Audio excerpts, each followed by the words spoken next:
नमस्कार मेरे प्यारे विद्यार्थियों और मेरे साथियों। आज हम अर्थशास्त्र की जो शुरुआत कब से हुई और अर्थशास्त्र को कब से व्यष्टि और समष्टि अर्थशास्त्र के रूप में पढ़ना हमने प्रारंभ किया, उसके बारे में जानेंगे और साथ ही जानेंगे कि व्यष्टि अर्थशास्त्र और समष्टि अर्थशास्त्र का अर्थ क्या होता है। तो ज़्यादा समय न लेते हुए मैं आपको सीधा बताना चाहूँगा कि जो अर्थशास्त्र आज हम पढ़ रहे हैं, उसकी शुरुआत आपको मालूम ही है कि 1776 में एडम स्मिथ को इसका जनक कहा जाता है। उन्होंने ही अर्थशास्त्र की शुरुआत की थी। अर्थशास्त्र के जनक के रूप में हम एडम स्मिथ को मानते हैं। उनकी किताब वेल्थ ऑफ नेशन 1776 में लिखी गई थी और वहीं से अर्थशास्त्र की नींव रखी गई थी, वहीं से उसकी शुरुआत हुई थी। हालांकि उससे पूर्व डेविड रिकार्डो और जेएस मिल ने भी प्रयास किया था, लेकिन जो इसकी नींव हम कहते हैं कि एडम स्मिथ ने ही किताब थी, उसका नाम था वेल्थ ऑफ नेशन। शुरुआत में हमने इसको क्लासिकल चरण के रूप में जाना, प्रारंभिक चरण के रूप में जाना 1776 से 1890 तक। 1890 से 1930 तक इसको नियो क्लासिकल चरण के रूप में जाना जाता है, जहां पर मार्शल ने हमें अर्थशास्त्र के आधारभूत सिद्धांत मांग व पूर्ति का सिद्धांत दिया, जो आज आधुनिक अर्थशास्त्र का आधार है। उसके बाद हम 1929 और 30 में आते हैं। तो 29 और 30 में एक महामंदी आती है। तो वहां पर पुनः यह विचार होता है कि यह महामंदी कैसे आई।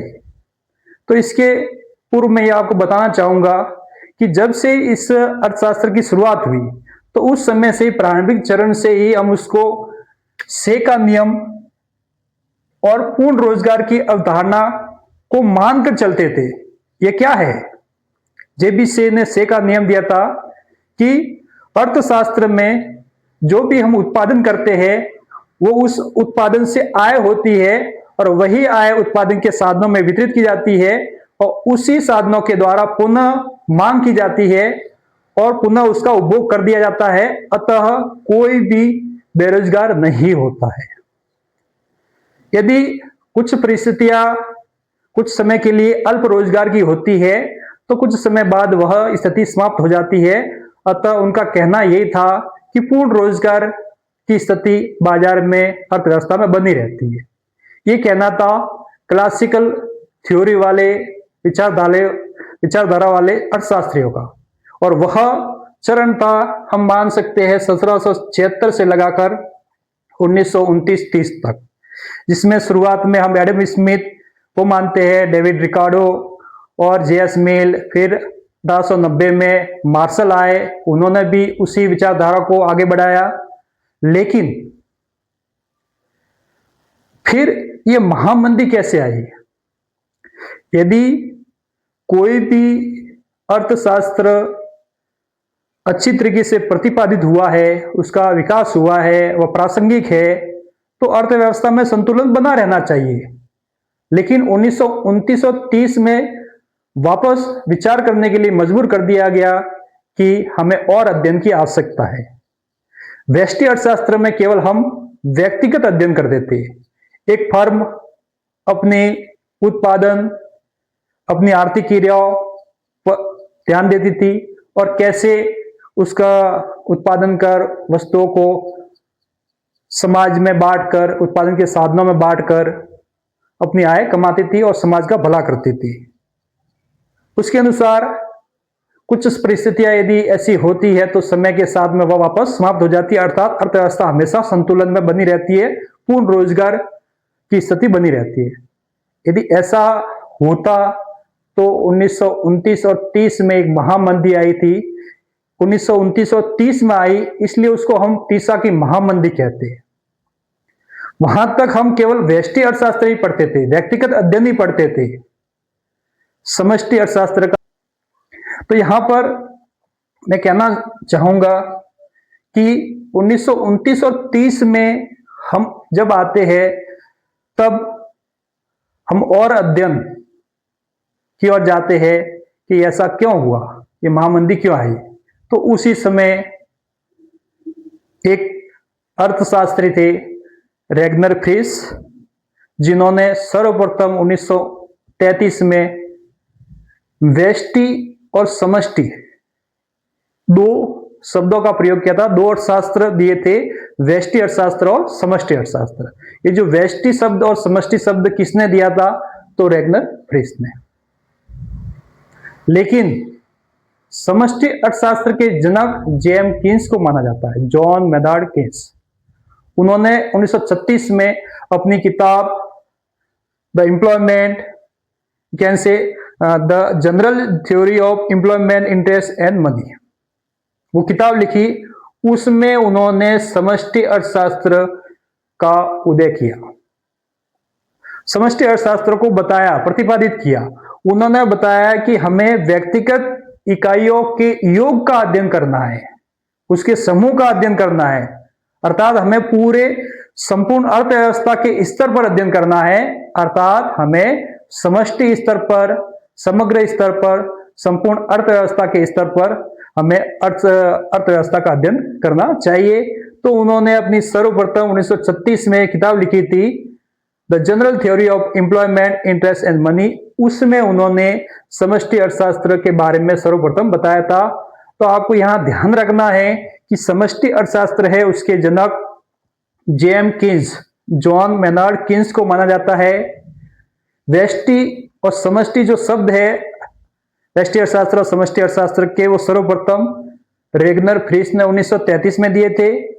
और सर्वप्रथम जो अर्थशास्त्र का उदय नींव रखी वो एडम स्मिथ ने रखी, 1776 में रखी। उनकी किताब का नाम है wealth of nation. Wealth of nation, वो शुरुआत हुई थी, अर्थशास्त्र की शुरुआत ही व्यष्टि से हुई है।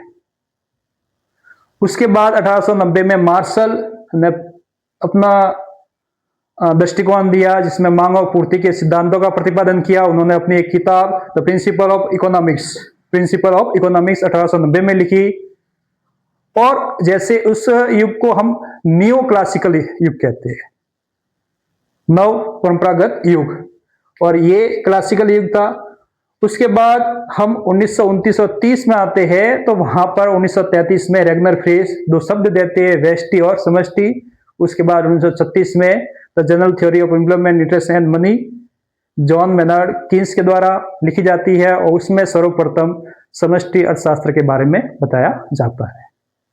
तो यह एक व्यष्टि अर्थशास्त्र और समष्टि अर्थशास्त्र का एक संक्षिप्त इतिहास है, जिसे हमें ध्यान रखना चाहिए। अब मैं आपको व्यष्टि अर्थशास्त्र और जो समष्टि अर्थशास्त्र है, जो व्यष्टि शब्द है उसको अंग्रेजी में हम कहते हैं माइक्रो, और समष्टि है उसको हम कहते हैं मैक्रो। तो जो माइक्रो और मैक्रो जो अंग्रेजी भाषा के शब्द है, वो कहां से आए हैं और उनका अर्थ क्या होता है। जैसे हमने अर्थशास्त्र जो शब्द है वो ग्रीक भाषा के ओइकोनॉमस या ओइकोनॉमी से आया था, जहां पर हम एक परिवार का प्रबंध या एक राज्य का प्रबंध, उसका अर्थ लगाते थे। उसी तरह यहां पर भी व्यष्टि जो शब्द है, जिसे हम माइक्रो कहते हैं इंग्लिश में, ग्रीक भाषा के माइक्रोज से आया है। किससे आया है? माइक्रोज से, जिसका अर्थ होता है सूक्ष्म या छोटा, सूक्ष्म अध्ययन। और जो समष्टि है उसे हम मैक्रो कहते हैं, और वह भी ग्रीक भाषा के माइक्रोज से आया है।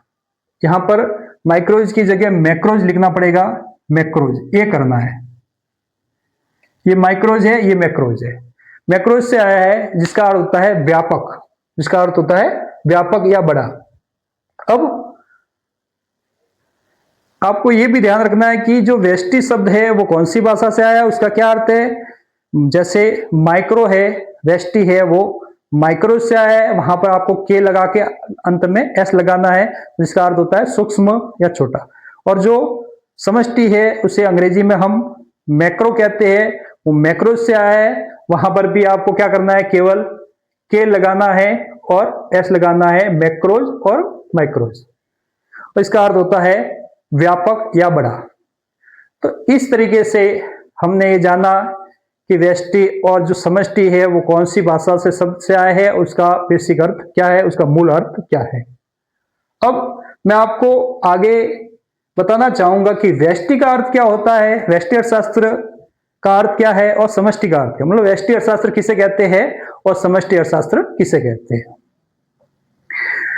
हालांकि हमने अभी अभी इस व्यष्टि और समष्टि के बारे में पढ़ लिया है कि व्यष्टि में हम व्यक्तिगत अध्ययन करते हैं और समष्टि में हम समग्र अध्ययन करते हैं। तो भी मैं आपको इसका अर्थ बताना चाहूंगा कि व्यष्टि अर्थशास्त्र क्या होता है। जब आर्थिक समस्या या आर्थिक मुद्दों या आर्थिक घटनाओं का अध्ययन व्यक्तिगत इकाइयों जैसे उपभोक्ता या उत्पादक के स्तर पर, हम व्यक्तिगत उत्पादक या व्यक्तिगत उपभोक्ता जैसी छोटी आर्थिक इकाइयों को ध्यान में रखकर अध्ययन करते हैं तो उसे हम कहते हैं व्यष्टि अर्थशास्त्र। सिंपल सा हमें ध्यान रखना है कि जैसे फर्म होती है, एक फर्म है, उस व्यक्तिगत फर्म का हम अध्ययन कर रहे हैं, जितनी भी व्यक्तिगत फर्म है उनका अध्ययन कर रहे हैं, व्यक्तिगत अलग अलग अध्ययन कर रहे हैं, व्यक्तिगत अध्ययन कर रहे हैं। जैसे उदाहरण के तौर पर मैं बताना चाहूंगा कि जैसे हम सीमेंट में बिनानी, अल्ट्राटेक, जेके लक्ष्मी, इसी तरह की अन्य जितनी भी जो सीमेंट की इकाइयां है उनका अध्ययन कर रहे हैं, तो वह अलग अलग अध्ययन कर रहे हैं, तो वह है व्यष्टि अर्थशास्त्र। लेकिन जैसे हम सीमेंट उद्योग के बारे में पूरी इंडस्ट्री का अध्ययन करेंगे तो वो हो जाएगा आपका समष्टि अर्थशास्त्र। इसी तरह एक उद्योग का अध्ययन कर रहे हैं तो वापस व्यष्टि, और संपूर्ण अर्थव्यवस्था का अध्ययन कर रहे हैं तो समष्टि हो जाएगा। तो इस तरीके से हम उसको समझ सकते हैं कि जब भी हम व्यक्तिगत अध्ययन करते हैं तो वहां पर हम व्यष्टि अर्थशास्त्र को जानते हैं। इसमें जैसे मांग का सिद्धांत है, पूर्ति का सिद्धांत है, मांग का सिद्धांत और उपभोक्ता का व्यवहार, पूर्ति का सिद्धांत और उत्पादक का व्यवहार, कीमत सिद्धांत, अर्थव्यवस्था में जो संतुलन स्तर होता है, संतुलन कैसे तय होता है, तो एकाधिकार में संतुलन, पूर्ण प्रतियोगिता में संतुलन, उन सब का अध्ययन हम व्यष्टि अर्थशास्त्र में करते हैं। अब है समष्टि अर्थशास्त्र। समष्टि अर्थशास्त्र क्या होता है? जब आर्थिक समस्या या आर्थिक घटना या आर्थिक मुद्दों का अध्ययन संपूर्ण अर्थव्यवस्था के स्तर पर किया जाता है, संपूर्ण अर्थव्यवस्था के स्तर पर किया जाता है, तो उसे हम समष्टि अर्थशास्त्र कहते हैं। राष्ट्रीय आय है, बेरोजगारी है, गरीबी की समस्या है, कुल मांग है, कुल पूर्ति है, इसे हम समग्र मांग, समग्र पूर्ति कहते हैं, समग्र बचत है, समग्र निवेश है, बजट के बारे में पढ़ते हैं, तो यहां पर बैंकिंग के बारे में पढ़ते हैं हम। तो ये सारा आपके समष्टि अर्थशास्त्र में अध्ययन किया जाता है। तो इस तरीके से आपने व्यष्टि अर्थशास्त्र और समष्टि अर्थशास्त्र के इतिहास, उनके अर्थ और कब कब कौन सी किताबें लिखी गई, किसने लिखी और किन के द्वारा उनका उदय किया गया, इन सब के बारे में आपने पढ़ा और अच्छी तरह से जान गए होंगे कि व्यष्टि अर्थशास्त्र क्या है और समष्टि अर्थशास्त्र। अतः अंत में कहना चाहूंगा कि आपको ये वीडियो अच्छा लग रहा है, हमारे कंटेंट अच्छे लग रहे हैं तो ये शेयर कीजिए और चैनल को सब्सक्राइब कीजिए।